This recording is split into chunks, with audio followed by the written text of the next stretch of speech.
Boa noite, meus caros. Desculpem, hoje o som não vai estar muito bom porque a minha garganta pregou uma peça no final de semana, então a voz está um pouquinho prejudicada. Mas o que importa é o que nós temos para falar e não a voz. O tema que nós combinamos para hoje, até em homenagem ao dia de ontem, é falar um pouquinho sobre a lei do trabalho. Todos os povos que nem o nosso aqui, né, de tradição judaico-cristã, que levaram sempre como orientação a Bíblia, e começou no Velho Testamento e depois vem a mensagem do Cristo, nós temos uma imagem antiga do trabalho vinculado àquele mito do Adão e Eva, né, da criação do mundo com Adão e Eva, onde, depois daquela peripécia lá da Eva, com a serpente, o anjo do Senhor expulsa ambos do paraíso e condena Adão e Eva a viverem do seu próprio trabalho, né? Então é uma imagem que está, parece que arraigada no pensamento da nossa civilização, de que o trabalho é uma coisa penosa, né? Que tem que sofrer com o trabalho. Bom, a doutrina espírita, como em várias outras coisas, ela vem colocar uma nova noção sobre a realidade da vida e nos trazer outras informações para a gente começar a pensar diferente e ter uma vida um pouco melhor. E a gente precisa estar sempre pensando no que a doutrina espírita pode nos ensinar. E esse é um trabalho constante. Há um mês atrás eu tive a oportunidade de conversar aqui e eu falava da importância da gente estudar a doutrina espírita, não para saber mais dela, mas para mudar a própria vida.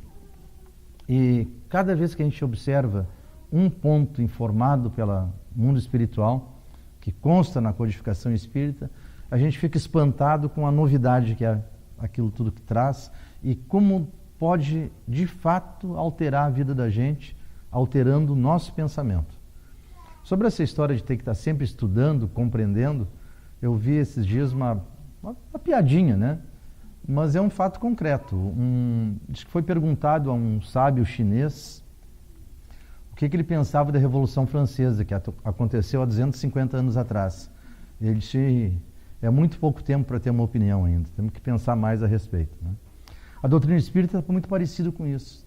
Faz 150 anos que ela nos informa de uma maneira extraordinariamente nova e concreta, lógica, eficiente, sobre a nossa realidade como seres espirituais e o porquê que nós estamos neste mundo aqui, qual é o destino da nossa vida.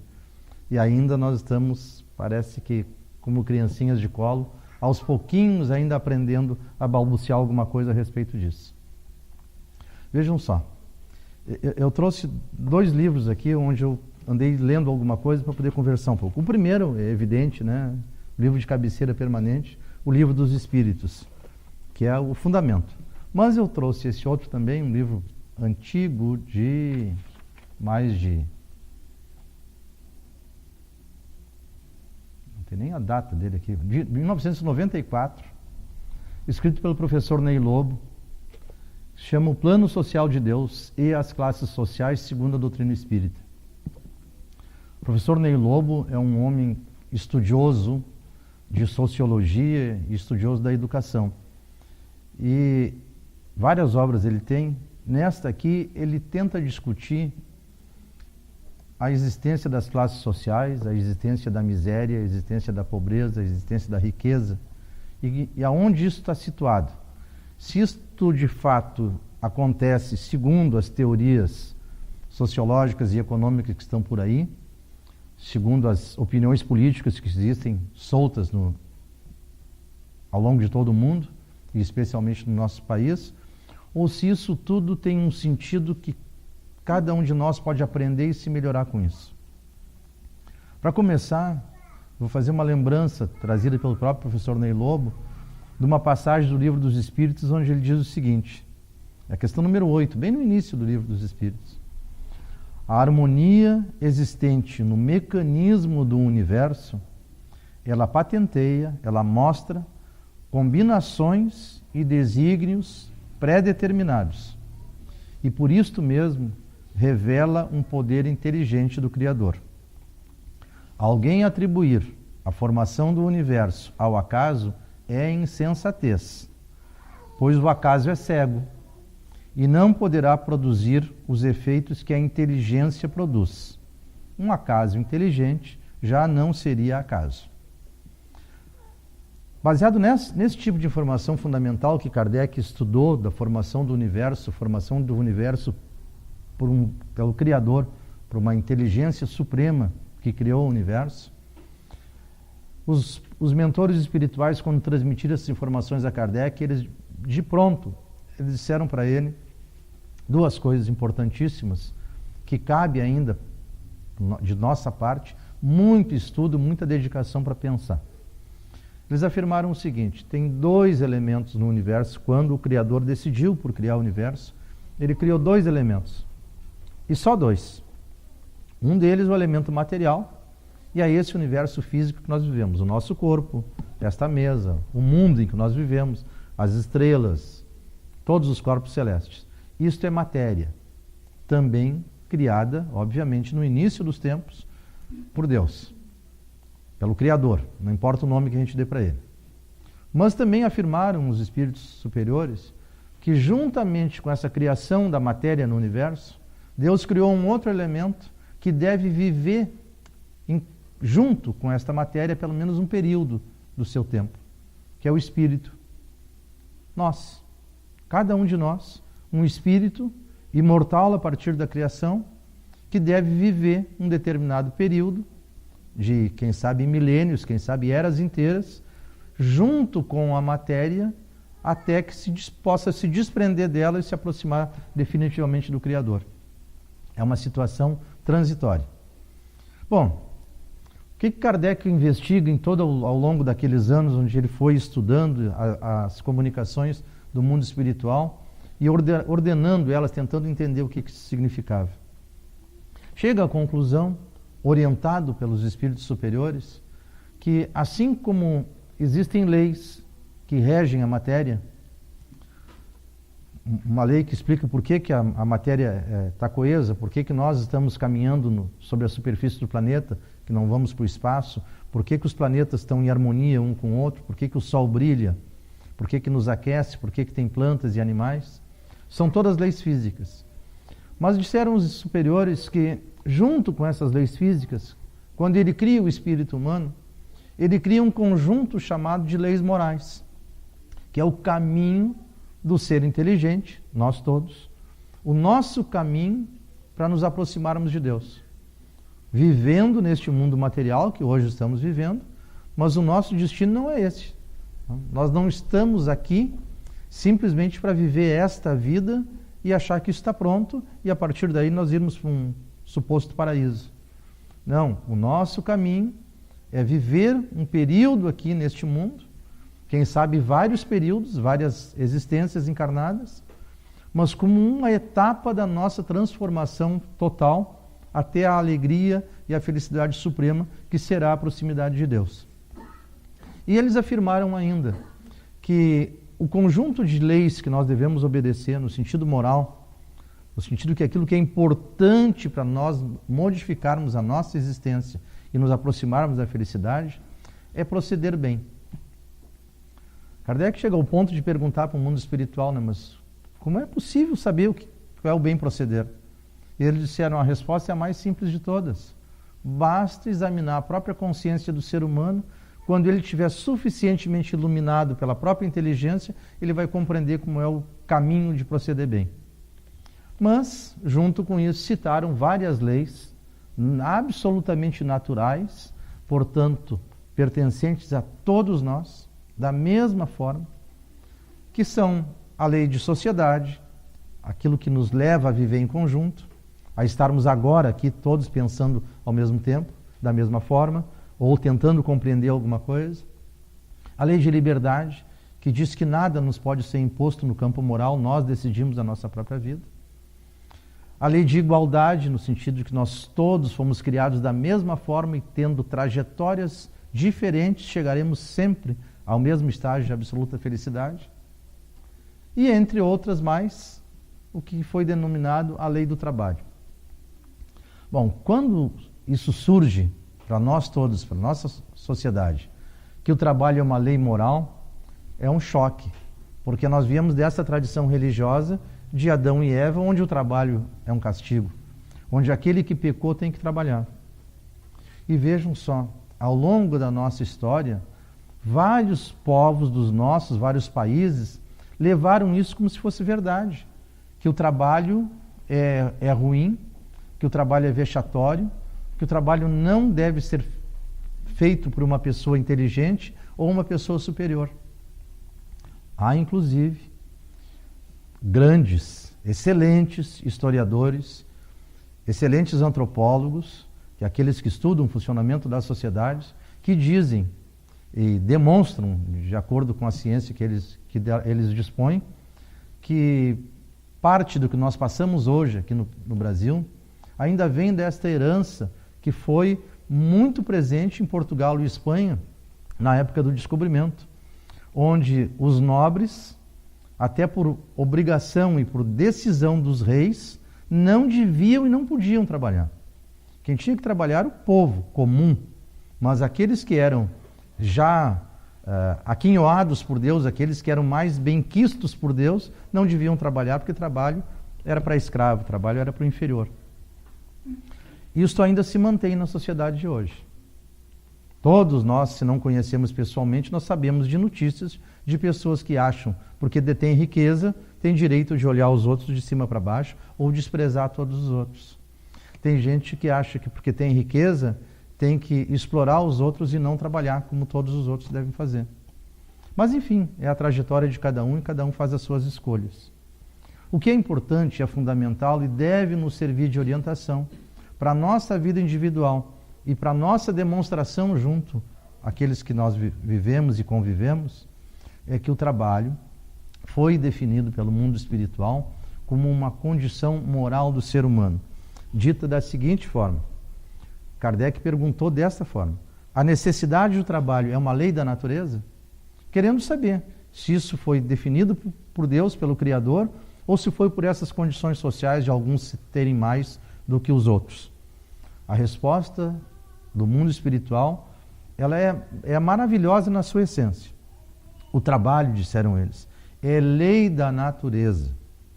Por isso mesmo constitui uma necessidade.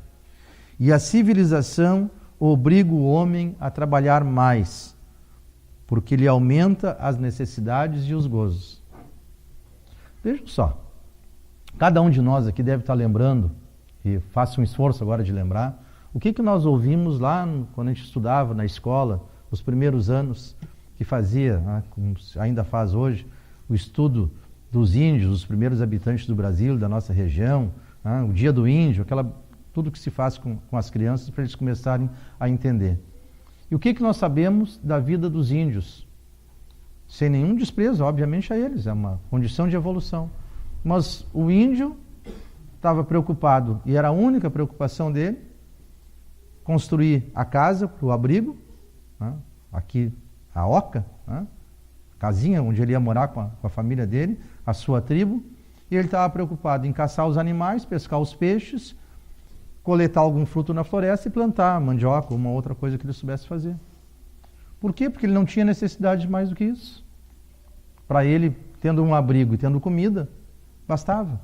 Ele não tinha desenvolvimento intelectual suficiente para entender que um abrigo não basta ser um abrigo, tem que ser um abrigo melhor, mais agradável, mais bonito, que possa fazer frente ao frio, ao calor, que a casa não basta ser uma cobertura, que ela deve ser confortável, que deve ter uma cama, que a comida não basta ser um peixe todos os dias, mas paladares diferentes que a gente vai aprendendo e nos cuidando cada vez melhor.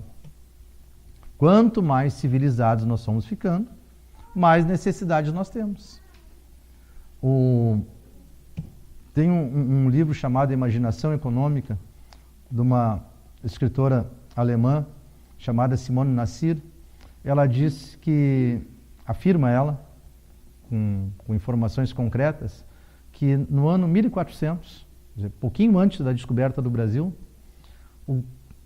o europeu médio, não os nobres, mas o camponês da Europa, 90% da população da Europa naquela época, eram pessoas que viviam comendo todos os dias o mesmo prato. Era um mingau de trigo ou um mingau de aveia, e uma vez por mês, na média, comiam carne. Era isto. Algum de nós hoje aqui, se tiver que passar uma semana comendo mingau de aveia, não tendo outra coisa, provavelmente vai se sentir a pior pessoa do mundo. Mas conforme nós somos aprendendo, conforme nós somos estudando, conforme nós somos aumentando o nosso conhecimento, a nossa civilização, nós temos necessidades maiores. E da onde provém essa nossa inteligência superior? Por consequência, as necessidades que nós somos criando. Do trabalho. Exclusivamente do trabalho. E para combater aquela ideia de que trabalho é uma coisa ruim, Kardec ainda continua perguntando: por trabalho, só se deve entender a ocupação material, o esforço físico? O mundo espiritual diz: não, de jeito nenhum. O espírito trabalha tanto quanto o corpo. Aí Kardec pergunta: mas afinal de contas, então, o que é trabalho? Se não é só mover alguma coisa de um lugar para outro, fazer algum esforço físico. Certo? Não, calma. Trabalho, no sentido moral, é toda e qualquer ocupação útil. Então, nem todo trabalho que nós costumamos dizer que é trabalho, e nem só às vezes que a gente fica paradinho, pensando, deixa de ser trabalho. Toda e qualquer ocupação útil do ser humano, em favor de si próprio, e em favor daqueles que convivem com ele, é trabalho. Nós trabalhamos sempre. Nós voltamos a aprender aquilo que a ciência médica já sabe, mas com outro enfoque, e nós voltamos a aprender com a doutrina espírita que nós, o nosso cérebro, e portanto o espírito humano, está constantemente trabalhando. Quando nós dormimos, quem dorme é o corpo. O espírito continua absolutamente consciente e pensando, portanto, trabalhando. Rememorando o que fez no dia, quem sabe projetando o dia seguinte, mas nós não paramos nunca, porque nós não somos matéria, nós somos espírito, criados com um fim determinado, que é a felicidade plena e absoluta. Kardec ainda perguntou, então, se tudo bem, é uma necessidade moral, é uma condição permanente do homem, mas por que o trabalho foi imposto ao homem? Por que Deus não criou isso diferente? Não nos criou já evoluídos e já não necessitando mais desse esforço todo, tanto físico quanto mental? A resposta também é a mesma. O trabalho que nós enfrentamos hoje como necessidade física e necessidade social é uma decorrência do momento em que nós vivemos. Vivemos encarnados num corpo físico, num mundo material, e nós precisamos modificar este mundo para a gente conseguir viver neste mundo um pouco melhor. É por isso que nós plantamos, que criamos animais, que fazemos as cidades, que fazemos as estradas, as máquinas e as ferramentas. Nós precisamos fazer isso para melhorar as condições de vida deste mundo, para nós e para os nossos descendentes. Quem sabe para nós mesmos numa próxima encarnação. Não é uma imposição penosa, é uma oferta de oportunidade de nós sermos úteis para nós mesmos e para aqueles que convivem conosco. Mas eles disseram ainda: sem o trabalho, o homem permaneceria sempre na infância, não desenvolvendo inteligência. Vejam só, gente. Na Austrália, lá do outro lado do mundo, ainda existe uma tribo dos aborígenes australianos que vivem hoje como viviam há 30 mil anos atrás. Em 30 mil anos eles aprenderam exclusivamente a fazer um arco para lançar uma flecha. É um arco torto. Eles pegam um galho e sabem que passando uma fibra, eles conseguem fazer o arco e jogar uma flecha. Conseguem com isso caçar alguns animais. Eles não têm a menor noção de guardar para amanhã. Eles não têm noção de fazer um abrigo.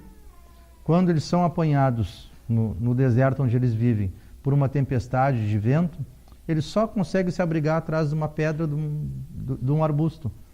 Não conseguem imaginar a ideia de fazer um abrigo.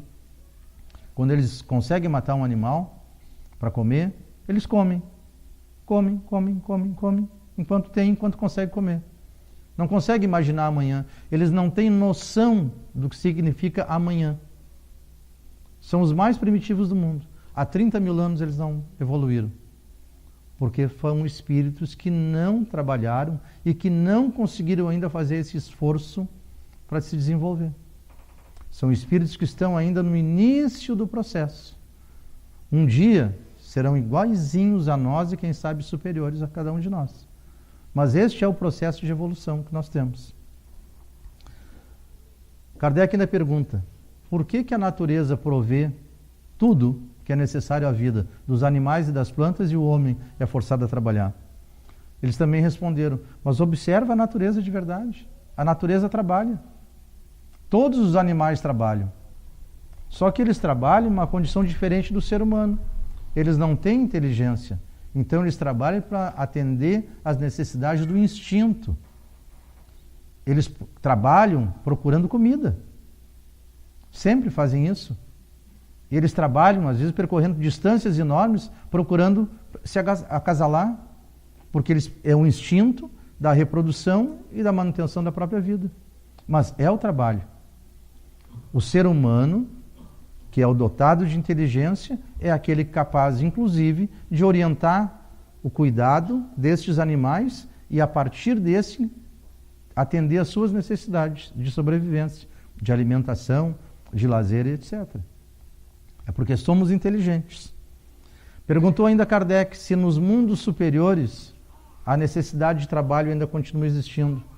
Eles disseram, mas é claro, não entende o que eu estou dizendo? Sim, necessidade de trabalho é permanente no espírito humano.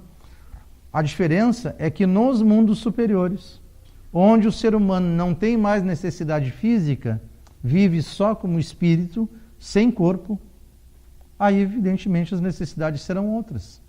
Serão necessidades espirituais e não mais materiais. Portanto, neles, o trabalho físico deixará de ter importância. Mas enquanto estivermos aqui, é necessário. Lembrando do dia do trabalho de ontem, que é o dia quase que universal de lembrar da importância de quem trabalha para o desenvolvimento da sociedade, Kardec também faz uma pergunta se é razoável que alguém, por deter riqueza, possa se isentar do trabalho. Não trabalhar, porque tem riqueza, não precisa trabalhar. Se isso tem conteúdo moral, essa é a decisão. O mundo espiritual, e não Kardec, o mundo espiritual responde o seguinte: se a pessoa é detentora de riqueza, por qualquer razão que tenha acontecido, e ele não precisa trabalhar para se sustentar, ele tem o direito de não trabalhar. Não precisa. Mas ele não tem o direito de deixar de ser útil para o seu semelhante. Portanto, vai trabalhar igual. Colocar a sua própria riqueza a serviço dos outros, oferecendo emprego, oferecendo oportunidade de sustento, oferecendo oportunidade de crescimento para os outros, também é um trabalho. O trabalho, segundo o mundo espiritual, e Kardec repete, eu preciso repetir aqui, trabalho é toda ocupação útil. Talvez uma das grandes contribuições que a doutrina espírita e que nós, espíritas e simpatizantes, podemos fazer para o nosso próprio país é ajudar a distensionar essa ideia. Nós não somos categorias de pessoas diferentes, não existem classes sociais no mundo espiritual, existem espíritos em locais diferentes. O professor Ney Lobo, nesse estudo do Plano Social de Deus, ele é absolutamente enfático ao afirmar que dentro da codificação espírita não se fala em classe social. Não se fala em trabalhador e explorador do trabalho. O que se fala como classe social são situações momentâneas decididas por cada uma das sociedades onde nós vivemos. Sob o aspecto da vida eterna, da vida espiritual, o pobre e o rico são duas pessoas criadas da mesma forma, que têm trajetórias distintas, hoje passando por experiências diferentes.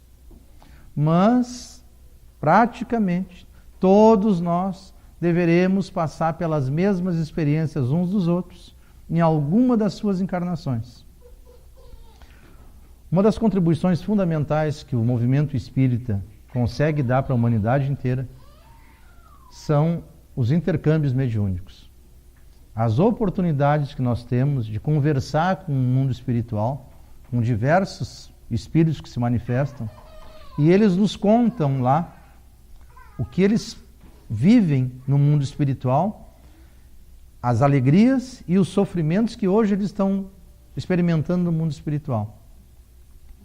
Nós estamos cansados de saber, aqueles que participam das experiências mediúnicas e aqueles todos que leem as experiências mediúnicas nos milhares de livros que contam isso tudo, que é absolutamente comum um espírito tendo experimentado aqui na Terra uma encarnação de absoluto poder político, econômico, social, de riqueza imensa, experimentar por decisão própria, depois de vivenciar a vida dele lá no mundo espiritual, retornar numa outra experiência mais pobre, às vezes muito mais pobre, para compreender aquilo que ele fez ou deixou de fazer naquelas experiências.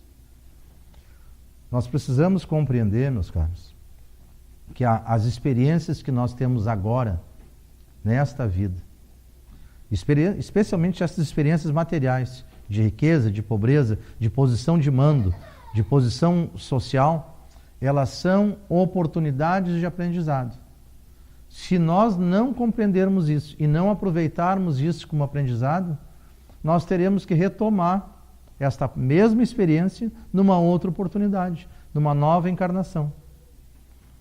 A vantagem que nós temos hoje é, conhecendo essas informações do mundo espiritual e pensando nelas, nós chegamos à conclusão que elas são absolutamente lógicas, racionais, que não é uma questão de acreditar na doutrina espírita, não é uma questão de acreditar nisso como verdade, é uma questão de pensar facilmente na justiça de Deus, ter noção sobre isso, que nós chegamos à conclusão que isso é uma verdadeira, é gritar a verdade.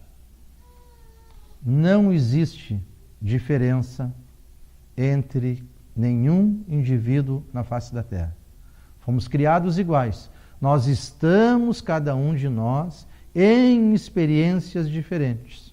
Mas o que importa, como é uma trajetória, é o começo e é o final. Criados todos iguais. Cada um de nós tendo experiência diferente, aproveitando um mais, outro menos, cada uma das experiências, chegaremos todos, num determinado momento, onde seremos iguais. Dotados da inteligência mais pura, da moralidade mais intensa, da felicidade mais absoluta. O conteúdo deste capítulo sobre as leis morais, especialmente a lei do trabalho, ele é tão fantástico, tão importante, que ele ainda tem duas outras coisas que o próprio professor Ney Lobo justifica num trabalho magistral que ele fez lá em Porto Alegre, num congresso espírita.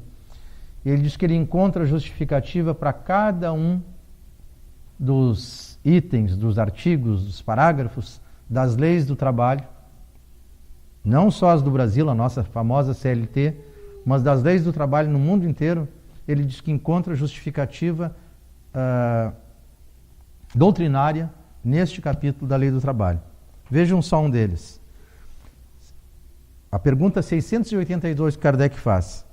Sendo uma necessidade para todo aquele que trabalha, o repouso então também é uma lei da natureza?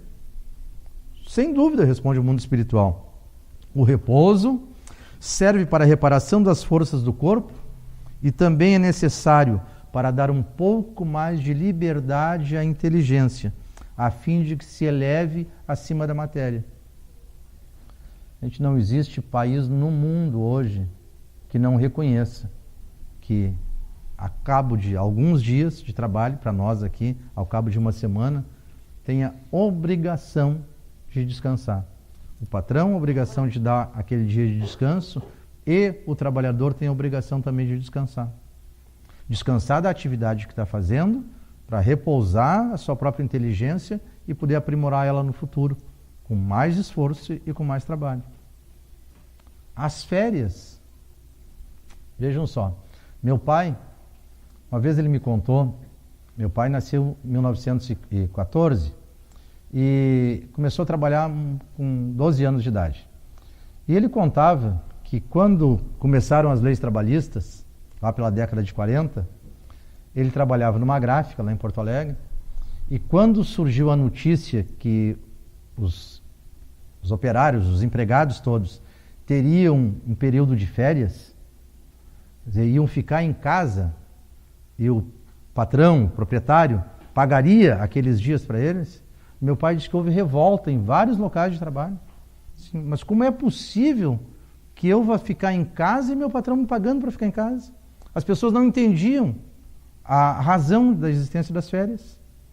Acostumadas ao trabalho, e o trabalho muito mais duro do que nós trabalhamos hoje em média, eles não conseguiam entender que isso era certo.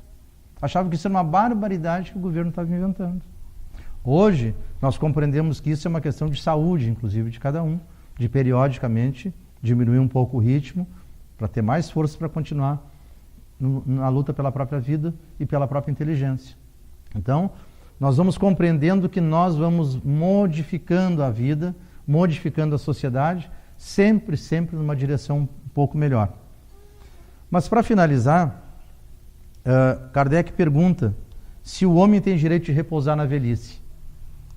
No mundo espiritual, sim. O homem não é obrigado a nada, senão de acordo com as suas forças. Ele faz mais uma outra. Mas o que pode fazer o velho que precisa trabalhar para viver e não pode? Ele disse, não apenas o velho. Todo aquele que é forte deve trabalhar pelo fraco. Não tendo família, a sociedade deve assumir o encargo daquele que não pode. Isto é a lei de caridade, que segundo o próprio mundo espiritual é a maior de todas as leis. É nesse sentido que nós devemos compreender. Mas Kardec, a partir disso, ele faz alguns comentários que eu vou ler só algumas frases. Não basta se diga ao homem que lhe corre o dever de trabalhar. É preciso que aquele que tem de prover a sua existência por meio do trabalho encontre em que se ocupar, o que não sempre acontece. A ciência econômica procura remédio para isso no equilíbrio entre a produção e o consumo. Mas este equilíbrio, sempre que seja possível estabelecer-se, sofrerá intermitências, durante as quais não deixa o trabalhador de ter que viver. Portanto, o que precisa ser feito para a sociedade inteira é a educação. Não a educação intelectual, diz Kardec. Não apenas a educação intelectual, mas essencialmente a educação moral. Não nos referimos, porém, à educação moral pelo que diz nos livros, e sim aquela que é a arte de formar os caracteres, que incute hábitos, porque educação é o conjunto de hábitos adquiridos. Quando esta arte da educação for reconhecida, compreendida e praticada, o homem terá no mundo hábitos de ordem e de previdência, para consigo mesmo, para com os seus e para com a sociedade. Hábitos de respeito a tudo o que é respeitável. Este é o ponto de partida, o elemento real do bem-estar, o penhor da segurança de todos. Portanto, nós como espíritas e simpatizantes da doutrina espírita, nós temos uma tarefa extremamente importante, que é de, a cada dia, cada momento, em cada oportunidade, trabalharmos sendo úteis, desempenhando a nossa tarefa nas condições materiais do mundo, como patrões, como empregados, como funcionários, como aqueles que estão repousando depois de ter trabalhado bastante tempo, mas ninguém estará isento de ser útil, de ajudar o próximo. Vejam só, nós temos oportunidades imensas para fazer alguma coisa, pensando, ensinando, educando. Uma ocasião, eu tive uma oportunidade de estar na presença de uma pessoa que, por doença, não podia mais trabalhar, estava numa cadeira de rodas e não podia fazer nada. Estava ali sendo atendido pelos outros. E foi feito o comentário, né? Que de útil pode fazer uma pessoa desta? Né?